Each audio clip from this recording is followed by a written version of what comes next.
Hey guys, welcome to the Liberal Hive Mind, a channel solely focused on exposing the abundant hypocrisy of the left. Okay, so it's been 2 months since Democrats lost the election, and I'm still looking around for signs of an intelligent life form. I'm scanning, but so far nothing found. No readout yet if the air is breathable.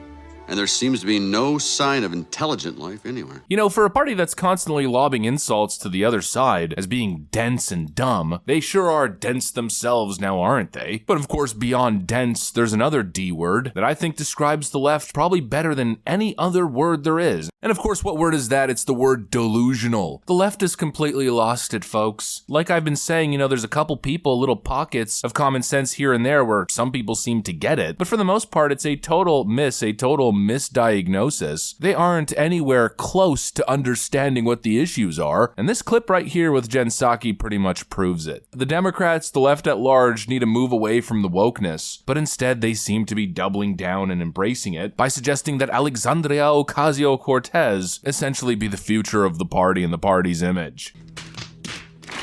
Yep, they're doubling down on AOC at first, suggesting she should run for president, and now they're complaining that she didn't get that top committee position. And what Psaki in this clip is suggesting here is that the party needs more AOC if they expect to win moving forward. You can't make this stuff up. Let me show you guys exactly what's going on. We got some stuff to get into, so let's roll the tape. All right, folks, so I laid out the context. Take a look. So on Capitol Hill this week, House Democrats missed what I would consider a big opportunity. They passed over Congresswoman Alexandria Ocasio-Cortez for the top Democratic spot on the Oversight Committee. Instead, they chose Congressman Jerry Connolly, a much older member who was backed by Speaker Emerita Nancy Pelosi.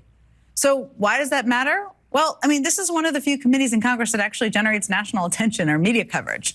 Under Jamie Raskin, it became a critical platform for countering Republican misinformation. And while I have deep, deep respect for Speaker Pelosi, she's been on this show many times, she's fierce, and nothing against Congressman Connolly at all, this felt like an obvious chance to apply some of the lessons we should have learned from the November election, right? Instead, Democrats passed over one of the youngest, most media-savvy members of Congress for a key leadership public role.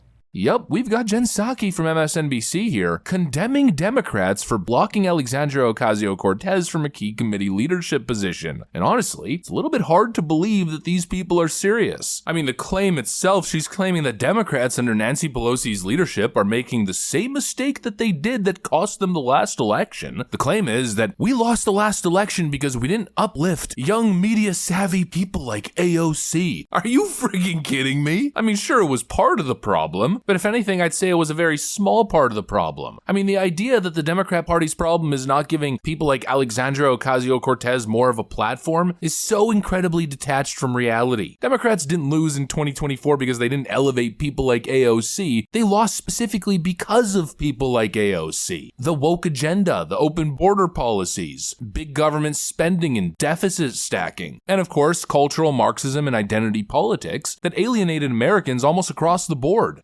Case in point, male Latino voters. Generally, they've been in the Democrats' pocket every election season, but this time they weren't. And we know exactly why. It's because of the woke crap. Nobody wants to be called Latinx. Hispanic people are not Latinxes. And you know what else Hispanic voters don't want? Open borders. They also don't want to be part of this slow march towards socialism that the Democrat Party seems so hell-bent on. That's what happened, and we know that that's what happened. That was the whole circumstance surrounding this election. People were done with the woke stuff. Done with the irresponsible leftist spending. They were done with the woke agenda, whether that was the cultural agenda or the policy-driven agenda. They rejected the woke insanity. And now the response is, we need more people like AOC. You can't make this stuff up. Even when the writing's on the frickin' wall, Democrats seem either blind or illiterate. You know what the Democrats' problem was in the last election cycle? Propping up an unqualified DEI hire just because she checked a gender and identity box. But now the comeback strategy, according to MSNBC's Psaki, is let's double down and get behind all the DEI hires.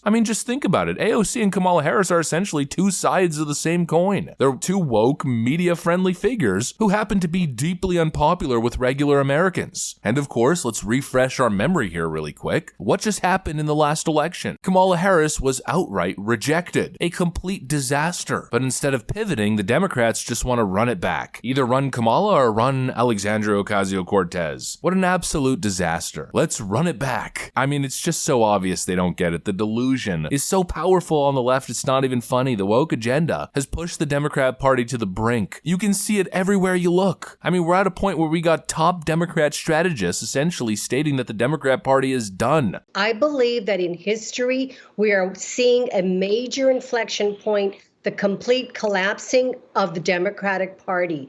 This party refuses to recognize that it has lost its way. It's a chapter. It's, gone with the wind.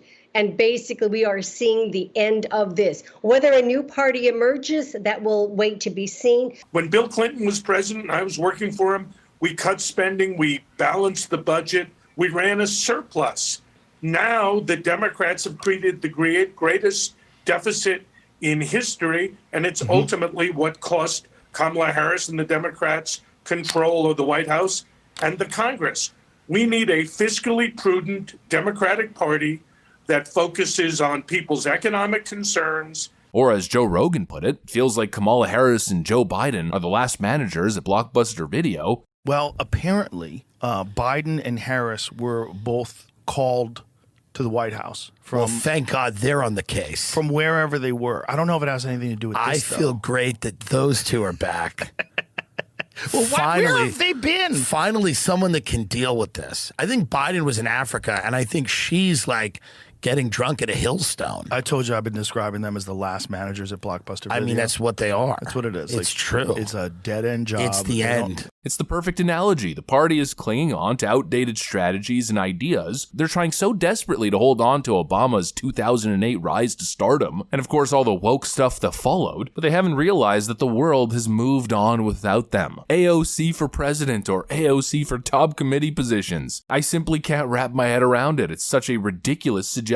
But what's even more ridiculous is the idea that AOC is some sort of electoral savior. They said the same thing about Kamala Harris. Oh, she's great at campaigning. Kamala Harris and AOC have never actually ran a campaign. They've only ever ran campaigns against other Democrats in 70+% majority Democrat districts or cities. And just speaking to the whole media savvy thing, sure, AOC is great at generating headlines and viral clips on social media, but mostly for the wrong reasons. I mean, when's the last time AOC went viral for giving an eloquent speech or performing admirably on the House floor during one of her media appearances or during a debate? Pretty much never. The only time AOC ever trends is when she says the darnest things. She's one of those young socialists say the darnest things kind of politician, and apparently according to the left that's being media savvy. These people are out of their damn minds. But hey, it's not like I want to stop them. And to be honest, I'd probably stop making these videos if they were listening, but it's clear that they aren't. They live in their own little media echo chamber bubbles. So if they want to keep going down this path of self-destruction by embracing the most unpopular elements of their party, go right ahead. Double down on the woke politics and the AOC style theatrics. Go for it. Double down. I swear the left's narcissism and refusal to admit their mistakes is going to be their party's undoing. Anyways, that's pretty much what I got for you guys on this one. Hopefully you enjoyed the video. If you did, make sure to leave a like and possibly subscribe. Thanks for watching, and I'll see you on the next one.